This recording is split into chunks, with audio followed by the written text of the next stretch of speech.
Hi.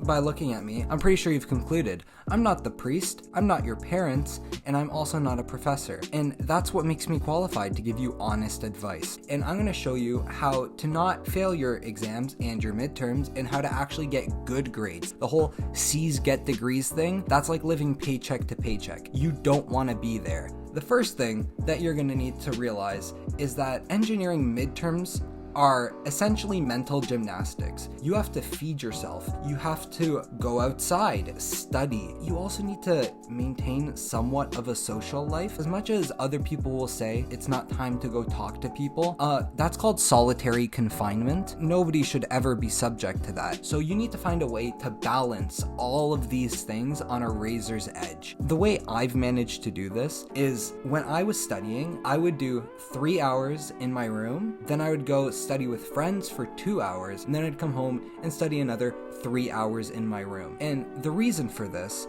is studying with friends is very beneficial. If you don't know something, one of them might. Also, the good thing about having to go see them is you get to go for a walk. Do not underestimate the power of a walk when you are stressed and you have 6 exams all within a month along with assignments and you have to keep going to your classes. That brings me to my second point. Please go to your classes. I know it's going to be tempting to be like, oh, I need to skip this class because I have an exam to study for. Okay, but what happens when you have that exam?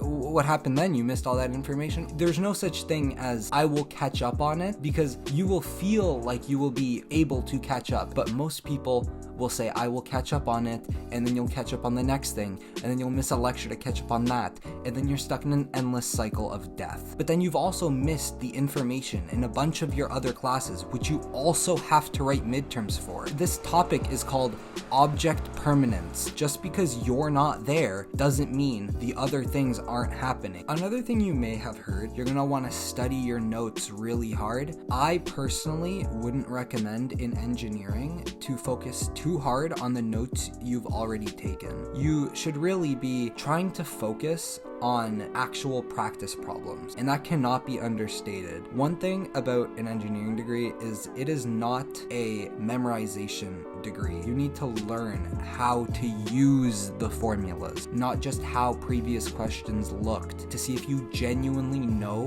what you're doing. I found the best questions to practice were questions from your tutorials and questions from the end of the textbook, and that's because that's where they pack the hard questions, and you'll waste a lot of time on the little ones when you could jump into the big ones, which usually combine tons of smaller topics into one question. You can read all you want about linear algebra and calculus. You could sleep with it. You could glue your eyes to the page.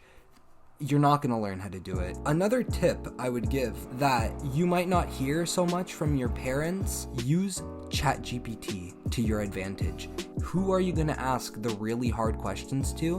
Over and over and over again until they finally explain it the way you need. Another tip I have during midterm and exam season is it's 2025. You will have online quizzes, and the urge to ChatGPT everything is very large, but you shouldn't do this for 2 reasons. First of all, academic integrity.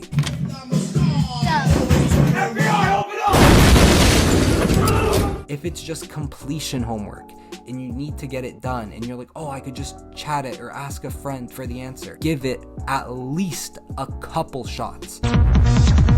You need to try that question. If you haven't tried a question, the answer means nothing. And finally, what you've been waiting for, my most important piece of advice: relax. What? Bro, what are you talking about, man? Because you know the exact amount of people being stressed out of their mind pulling their hair out has helped?